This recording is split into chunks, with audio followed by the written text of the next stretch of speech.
The man What's up, himself, brother? What's going King on, J. man? Barnett. What's How up, we brother? How doing? you doing, man? Good, man. Good, Can you good. can you hear me? I hear you loud and clear. You hear me? Okay. Yes, sir. Yes, sir. Beautiful, beautiful. How we feeling today? Good, man. Good, man. Feeling great. It's a great Monday, man. I love Mondays, man. It's weird. I love to start off the week, man. So I always enjoy Mondays. Nah, I don't think it's weird. I feel the same way. I Yeah. think it's, Yeah. it's the start of something new. It's start, especially with how last week went, just in our world and in the country. It's like, okay, it's Monday. Let's start a new week. Let's start fresh. Let's get the mind space clear Yeah. and get ready to go. Yeah, man. Listen, brother, it's a lot going on, and it's just a lot to comb through and a lot to process. But I think when you look at it, it's a new day, it's a new week, and I think for me, it's going through that process mentally. It's just kind of like, all right, let's regroup. And even though things are going on around me, I have to make sure that I regroup within myself. That the things that are going on inside of me doesn't implode. So I think that's the key to how you balance it all. Yeah, agreed. Couldn't agree more.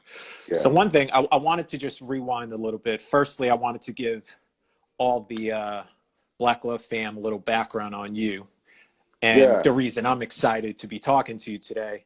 Former NFL player turned marriage therapist, family therapist, life coach, best-selling author, mentor to the kids, mentor to the teenagers, mentor Right. and coach to businesses, all the things, all the things. I could Yeah. keep going, keep going. Yeah. But Yeah. then I saw the title of your book that's coming out in March, right? Yes, sir. Yeah. March. Identity Crisis, a discussion around social media impact on personal identity. And I said, Yeah. this is how we kick off man to man, because I feel Right. like Absolutely. when it all comes down to it, you were just talking about headspace.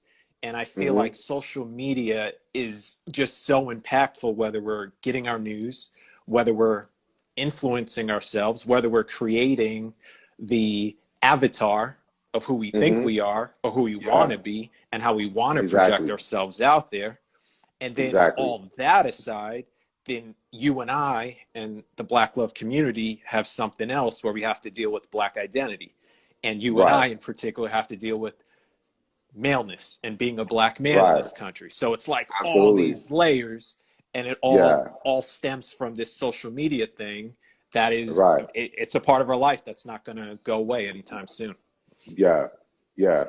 Yeah. It's not going to go away, man. It becomes a part. It has become a part of our life. It's become a part of how we engage, how we network, and how we communicate. The thing that this identity crisis book is a discussion around Yep. social media. It's a discussion around the negative and the positive, but also the impact that it's having on our mental health. So we're seeing an increase in anxiety, an increase in depression, an increase and with what some would look at self-sabotaging, you know what I mean, the Yeah. imposter syndrome because of the constant comparison, on social media. And then you have so many of these self-proclaimed individuals, right, who have deemed themselves as expert in a field.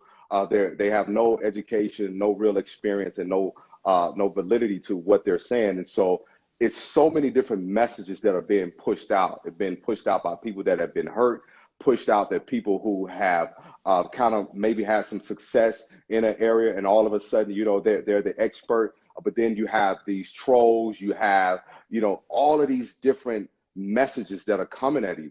And I can see from the mental health side, man, how much it has impacted people's mental health. And then Yeah. especially for a Black man, because you're looking at everything that other individuals or other social platform says that you should be while Yep. you're in a world who's telling you who you are through the media. So you have this disparity that this is what they say, this is who they say that I am, but then on the other end, I'm also battling with who I am not. Right. Right. That's beautifully said. Yeah. Yeah. you know and And so then I think with the identity crisis is really going to help people to really see, one of the chapters that I enjoyed writing was talking about the council culture, right? And this culture that we created and counsel individuals for saying something or doing something that we may not agree with. And what I've seen is what it's done, and it's created a generation of people who look to be perfect. Right. And the perfect Right. is a perfect lie. Perfection is a perfect lie. So it doesn't exist. So you have these people who are struggling with perfectionism and feel that I can't make mistakes. I can't be who I really am. So you have people, as you said earlier, they're living with this avatar, right? I'm living in how I want people to perceive me, but internally, I haven't even accepted myself. Right. Right. And Right. And I feel like in that regard, it's like if you don't know who you are, that goes back to the title of your book. It's like, who am I? You know, you're chasing all of these ideals that are thrown upon you on social media. And then again, being a black man in America, case in point to last week, we have an idea that of how we portray ourselves within our community. Then we step out beyond it, and here comes a different way of how we're perceived, how we're looked at, how we're supposed to then change that narrative. All the while, we're still supposed to figure out who are we as a person all along. But again, like I was saying earlier, it's all of these layers. And speaking to what you're saying, just I mean, there's a lot of challenges, but I do think on the flip side, there are a lot of positives that can come out of social media. But I absolutely. do think at the end of it's a matter of the approach. So for you, again, you wrote a book on it. I know there are so many ways to approach this thing, but as it relates to social media, what are some things that you feel like we can start doing to course correct so that we don't get immersed in negative images, negative phrasing? Again, especially with us, with men, how do we get out of this? I think, and that's a great question, King. I think how you get out of this is really centered around who do you want to become? So once I identify with who I want to become, I begin to associate and align myself with things or messages that either encourage or promote, or messages that are going to cultivate what's already inside of me of what I want to become. And that's how you begin to do the course correcting, right? And that's how you begin to deconstruct these models, because from a clinical and from a mental health perspective is that we have all of these different models, right? When an individual come into therapy, you're looking at the whole person. You're looking at their system, you're looking at their model, you're looking at their family dynamics, you're looking at their work environment, you're looking at their circle of friends. And so the only way that you can be able to deconstruct, to reconstruct, is you have to be able to align and associate yourself with who are you becoming. There's a quote that I say often, that life is not about what you get, but it is who are you becoming. And who I want to become, I begin to align myself with those messages. One of the things that I think is important is that oftentimes, as I encourage even young people when they come into my office, is that really give attention to who you're following. That way you get to control your timeline. You get to control the messages that you're receiving, because your intake is going to dictate your output. And if everything that you are taking in, right, is from a place, and especially if you're really battling with something, especially if you're battling with, you're not comfortable with who you are and you're not settled in life, you still feel that you're behind and you have to catch up. And if you're following people that are posting these vacations and they're posting their relationship, you're really doing yourself a disservice. And more importantly, you're really doing yourself injustices toward yourself, because now you're committing this crime, because comparison is an act of violence. And so what happened is that rather than feeding your mind, because it is the mind that dictates the movement of the body, it dictates the government Yes. of your thoughts. Yeah. So if you are wanting to move away from certain things and from certain messages, I now have to control what I am taking in. One of the things I think is important is I often ask a client, how do you start your day? Like if you're starting your day going to social media, I can tell you right now, your anxiety is going straight through the roof. Yep. If you're starting your day with the news, I can tell you right now, your anxiety is going straight through the roof. If Yeah. you start your day arguing, if you start your day in a toxic environment with a toxic person, I can assure you your day is not going to go well. And I think we have to understand that we really do get to control what goes on in our life. We get to control what goes on in our domain. Because the moment that I allow your message and your influence and your power to overtake my kingdom, then I am abandoning my own kingdom. And when I speak about the word kingdom, I'm talking about your mind, your body, and your spirit. Because Love what that. goes in because what goes in your mind is going to determine how your spirit operates and moves. You ever get around people and you just kind of like, just they got a bad spirit, right? It's kind of like, Yeah, yeah, or some people say that they have bad energy or they have yeah. a I always bad say vibe energy. Yeah, yeah. and they have a bad energy. Well, your energy is determined by the level of your thinking and the level of your processing in your mind, because your mind is governing everything that you put out. So one of the things that I even tell men, that the world don't get to tell me who I am. I get to dictate that. And if we can take back our kingdom, which is our mind, body, and spirit as men, now we get to determine the narrative. See, I can't change the message that they put out from the history, but I can determine what I do in my present moment. And I think that's the critical part of how you be able to deconstruct all of this.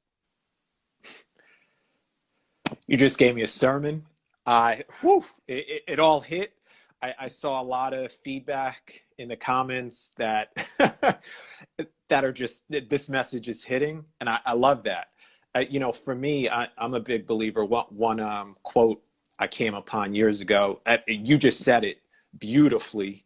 I'm just going to try to make it bite-sized. Is thoughts become things. Choose the good ones. So what Right. you're saying, but this government is this kingdom rather, that's mind, body, and spirit, which I love. I'm going to take that. I'll always quote you and Yeah. reference you. No, take it, King. Take it. That's what it's for, man. Take it, Yeah, brother. I love it. But that's it. That's the essence of it. And for me, I'm we're all on this journey together, right? So we're All on this all journey, man. continuing. We're always learning. For me, that's what life is. You never stop learning. For me, I've just, what you said on how you start that day, that's become so important to me in these past years. So it's been a lot to not, hit that button, pick up that phone, and not go to the scroll and start scrolling first thing in the morning. So I have a morning routine now. And I've Good, tried good. I've tried my best to limit that social consumption and emails. I mean, even emails, whether it's work, personal, whatever, that's also a detractor. That's also that just, it Absolutely. starts to say, okay, you are now going to focus on this. You are now Right. going to do that. But what is David going to do?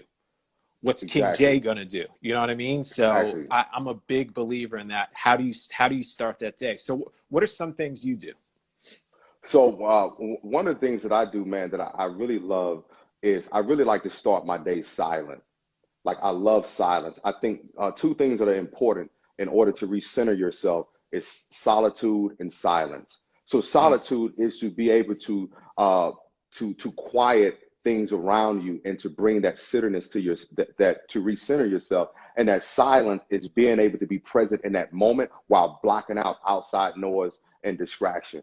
And I love to read. I do my devotions in the morning and I go run and then I go work out with my trainer. And what's been important to me is that when I start my day right in that regiment, I'm able to lock in and focus. But what it does is it gives me the comfort that whatever comes at me throughout that day, I'm able to be emotionally connected, but not emotionally attached. And I mm, want people to catch that. See, mm. I can be emotionally connected to a thing, but I don't have to be attached, connected to where if something happens throughout my day, I'm going to feel it. Yep. My emotion is going to allow me to feel it that I don't like. I'm in school right now. So one day I had a professor that said something very condescending and very distasteful to me. My emotion was connected because I did not like how she spoke to me. But the attachment was that I still had to perform, or should I say, I still had to be present for my clients. So that differentiation, to be able to differentiate between emotional connection and emotional attachment is really the key to whether a thing stays with you the rest of the day. So you Yeah. ever have something that hits you and then it derails you for the rest of the day. So Yeah. in that space, I was able to like, man, I don't like how this white lady talked to me. That's what my connective emotion felt that. Yeah. And I mentioned it Yeah. to her. I was like, I'm not really feeling this right now. And I said to her, I can receive from you, but the way that you're speaking to me is very condescending. And it's almost as if you're speaking to me if we're both not adults. So I was able to verbalize that. My pitch didn't change. I wasn't this angry black man. Yeah. In a Yeah. very calm manner, verbalized how I felt. Now, however, I had 4 more sessions and 4 more Yeah. clients that I could not go into my sessions with the energy of this emotional attachment that would totally disconnect me from my client. So, how you start your day, it really equips you and it really gives you the opportunity to be able to navigate because guess what? Your life itself is going to throw some things at you that were not in the plan. Right. No one Right. starts out a day, right? No one starts out the day that says, I'm going to get in an accident today. No one says today that I'm going to have to deal with my boss saying something crazy and I got to bite my tongue because I can't lose my job. No one Right. starts out their day saying that, okay, my husband is going to give me the divorce papers today. Right. So you have Right. all of these different things, right? These uncertainties that awaits for each of us. But how you start your day gives you an opportunity on how you're going to manage. See, that's the real key to life is how do you manage your emotions? How do you manage your feelings? How do you manage your thoughts? And if you can start your day with taking control of everything around you, it gives you the best. And it's just like when you're playing football, and the quarterback walk up to the line of scrimmage and he's looking at the defense, what he's doing is he's looking at where his threats are coming from. Yep. And Yep. as he's looking at where his threats are coming from, I play running back. And so that we may make an audible. And this audible is that I'm going to change the call that's going to give us the best opportunity to succeed against this defense, against this threat. And this is why when you start your day off right and something goes wrong, you can now be centered in your thoughts to Yes. respond and not react. There you And go. that's the thing, because we live in a very reactionary world where there's no thought All process. day. All day. Yep. That's social It's media. all Again, it's that's the social majority of media. social media. It's all knee-jerk reaction. One of the things that I always talk to men about is being able to check in and take Mm. control of that. That way you can control your aggressive nature. You can control your masculinity. You can control that reaction and you can turn it into a response. Doesn't mean that what's happening feels good, right? Because we're often looking at, I don't like who said what. I don't like how they posted, or I don't think I think they got it wrong, or how somebody feels. But what I tell people, how a person perceives you is always going to be how they filter through their own lens. Mm-hmm. So if you're on social media trying to get people to like you and accept you, you're going to be in a very miserable state Yeah. because because here's the thing, King, I can't change how you filter. Your lens is your lens. And some people are filtering through abandonment lens. Some people Yeah, are man. filtering through rejected lens. Some Mm-hmm. people are filtering through the abuse lens. Some people are filtering through lens to where they're so hurt they don't want to heal because hurt solidifies their existence. So I just want to carry this bitterness around, and everything I see it from a negative perspective. And if you don't take control of your day, you'll be swallowed into these people who are operating in these spaces. I love that. Again, I see the feedback for me. I mean, I'm feeling it. I'm getting goosebumps because everything you're saying is just resonating so much since I decided to make some of these adjustments too. And some of the things that you mentioned in terms of starting and kicking off your morning, they hit mind, body, soul. You get your fitness right, you get your mental right, spiritually. I don't care what you believe in. We all have our different beliefs, but that silence and that solitude, like you said, how many people these days get so caught up in the busyness of being busy and not giving themselves that one moment to be silent for 5 minutes. You know, I go for the 20 every morning Yeah. and meditate, but 5 minutes, just 5 minutes, just turn the phone down. If you got kids, I have a 2.5-year-old. Go for a walk, go step outside, just give yourself that moment of clarity, that moment of reset. And in the mornings, to your point, again, hidden mind, body, soul. But you know, that's hard. That's hard to do, King. And I'm gonna tell you why. Most people don't want to sit with themselves. Yes. Yeah. Most No, people you're right. don't want You're to right. sit with themselves. You're right. Because see, to sit with yourself means that you have to face you. And we become so obsessive Mm. with being Mm. busy Yep. that what the pandemic did, it caused people to have to look within and you could no longer look out. That's right. So That's right. sitting with myself makes me uneasy because I'm not at ease with myself. There's a disease. You're dis-ease Ease. with yourself. I love, yeah, that's that. Yeah. Yes. Go ahead. And so sitting with yourself is going to challenge you to look at everything that you hide behind. Mm-hmm. This is why it's so important to sit with yourself, because it's easy to allow the career to be out front. I got to check my email. I got to answer this phone call. Because if I'm staying glued to my phone, if I'm staying glued to my task list, I don't have to deal with the pain of the breakup. If I keep posting and not healing, because now we have this generation of people who think they can heal through posting. You Right. can't heal through a Right. post. Right. Like, Right. I mean, Right. you can't heal through a post. To really heal means that you're probably gonna have to deactivate or go offline for some time and to really do some soul searching. And so what happened is, rather than healing and rather than sitting with myself, I jump from relationship. I jump from pillar to pillar to pillar, post to post, as the old people say. When I grew up, you're jumping from pillar to post. Because to sit with yourself is to look within, what did I contribute to the relationship rather than what he or she did. Right. See, that Right. whole silence and solitude thing, man, is powerful. Because here's what I want people to realize. The most powerful people in any room are those that are at peace with themselves. See, when you become at peace with yourself, you're no longer in a proving and a performance state. You're Right. no longer in a state of, I am in competition with my brother or my sister.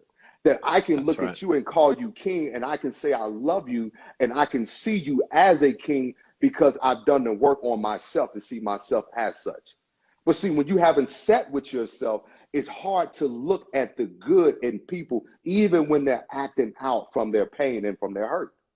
Hmm. Yes. You got me Yes. warmed up, man. Oh, you're just warming up. You're just warming up. Look, I love this. This is all up my alley. I'm all about this. But yeah, what you were saying earlier, ease versus dis-ease, I love that. That's something I started catching wind of, and just play on words. I love play on words. So Oh yeah, I love it. I love it. yeah, so ease versus dis-ease. That's it. That's it. And I think there's a lot of different directions I want to go with you, but because this is our first episode, and I'm definitely going to have you back on this because this is the tip of the iceberg. We didn't even go deep yet, but you Yeah, I dropped know, right? so many gems. But I just want to give our Black Love fam some tips for those who are, especially men, but everybody, men, women, how can they get started? You gave some tips earlier on how to kick off your day, but just in terms of that self, and we hit social media for the most part. What are some things we can do to start reassessing and start taking a look in that mirror and start distancing ourselves between that ease and that dis-ease? I think, King, one of the ways that we can start it, and I know this is a man to man, and for the brothers that are watching tonight, for the kings that are watching, and for the queens that are watching, for the queens that love us black men, that support us black men, that undergird our black men, I want to say to all of the sisters that are watching that thank you for supporting us when we did not support you. So I want to make sure I acknowledge that, because I come from a very strong black mother, and I have phenomenal sisters in my family that in my challenging times with depression, and for those who know my story, being a two-time suicide survivor, and just how they stood in the gap to support me, even though they didn't understand what I was really dealing with. But one of the things that I really had to come to grip with is the acknowledging that there was something wrong, or there was something that was going on within me. And so many times we're so busy, because here's the other thing that I left out, that anytime you see somebody who has obsessive behavior, it's usually connected to something that they're avoiding. Yeah, yeah, I've seen that. I've seen that a lot. It's usually something that you are avoiding, and that obsessiveness causes the avoidance of another area in your life. And so I would really challenge the brothers who are watching, is that when I begin to look within and say, man, something is not right, whether it's in your behavior patterns, whether it's just in the way that you behave towards yourself. Because for a lot of men are not good to themselves. Right. But Right. then and this is why it's difficult for them to be good to women, be good to their partner, even in their relationships. Because how you relate to yourself, or should I say the relationship that you have with yourself, is going to determine the relationship that you have with others. So when you look at everything around you, whether it's self-love, whether it's self-care, whether it's self-preservation, self-awareness, whether it's self-motivation, self-esteem, all of these things starts with self. Yep. So as you start with yourself, it will allow you to identify. And here is the thing: just because you identify that something is wrong doesn't make you a bad person. See, we have this thing, and especially in the African American culture, is that we're so ashamed to acknowledge when something is not right. We're so ashamed to acknowledge when we have a problem. And what happened is that we move through life hurting a bunch of people, bleeding on a bunch of people, abandon a bunch of people. We move through life doing to others what was done to us, even Yeah. if we don't know consciously, because subconsciously your environment and your experiences have created a system in your brain that you could never receive love. Mm-hmm.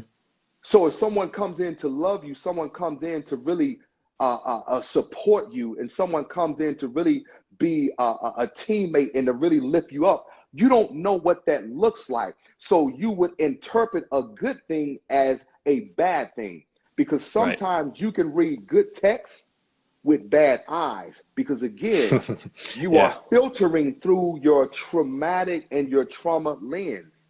Yep. And so when you begin to look within, starting there, and one of the things that I'm going to start in the next month for men is called auditory journaling.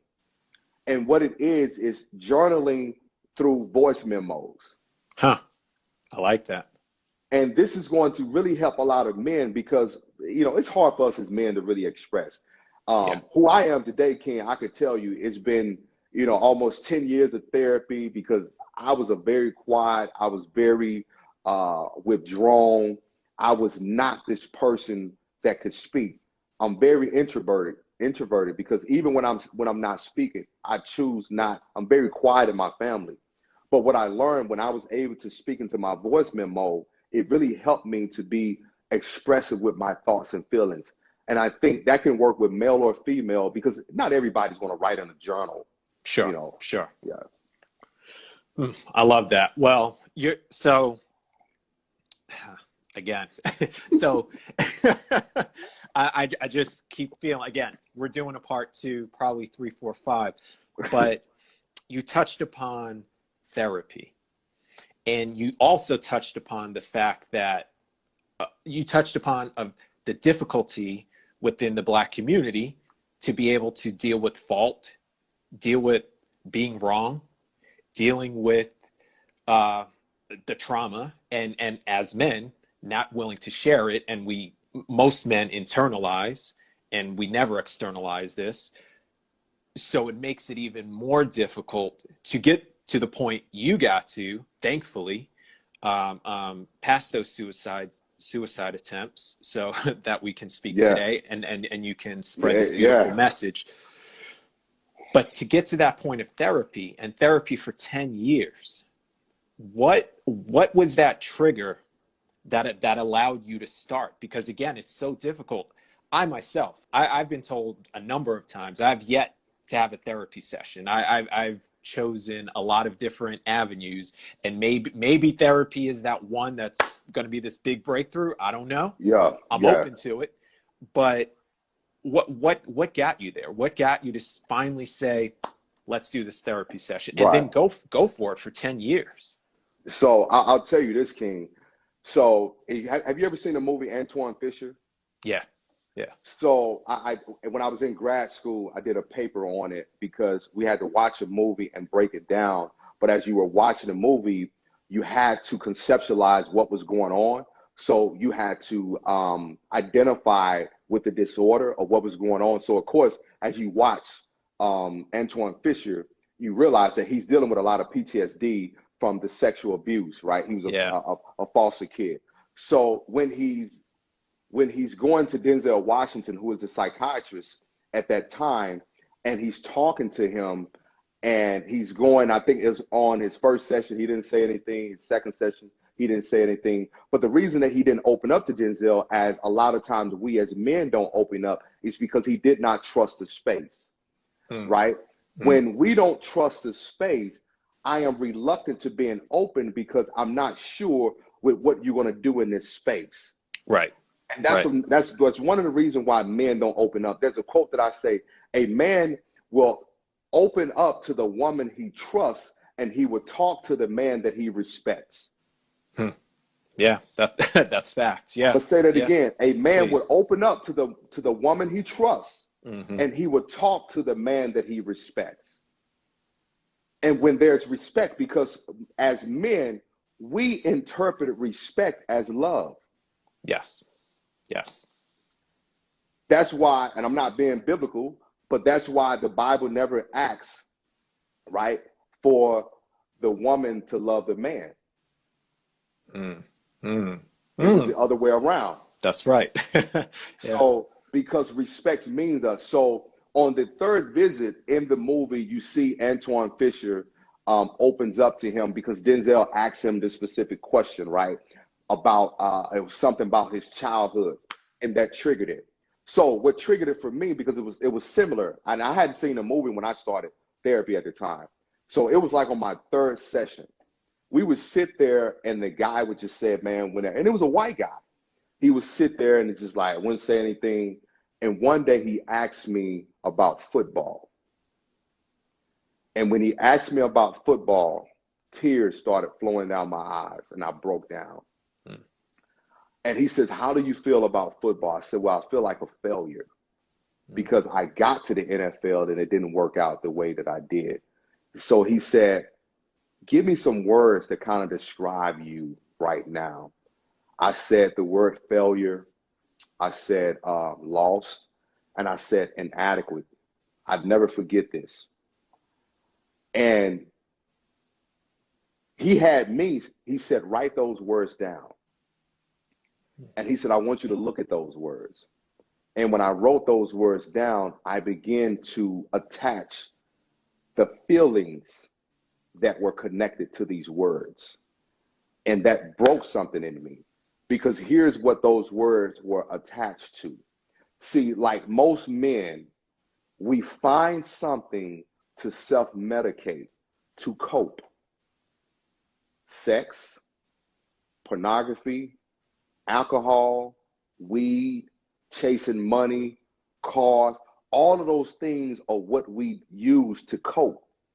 And for me, football was how I coped throughout my entire life of dealing with my parents' depression and seeing all the things that took place in my home, because I was the son of a pastor. So I was raised in a spiritual background, and I would have these triggered thoughts. Like I would have these vivid memories of my parents fighting. We just get out of church. My dad just preached, and I would have these vivid memories. And I had all of this PTSD because I'm like, dang, he just finished preaching, but dang, he got mama choked up. So all of this is going on in my head.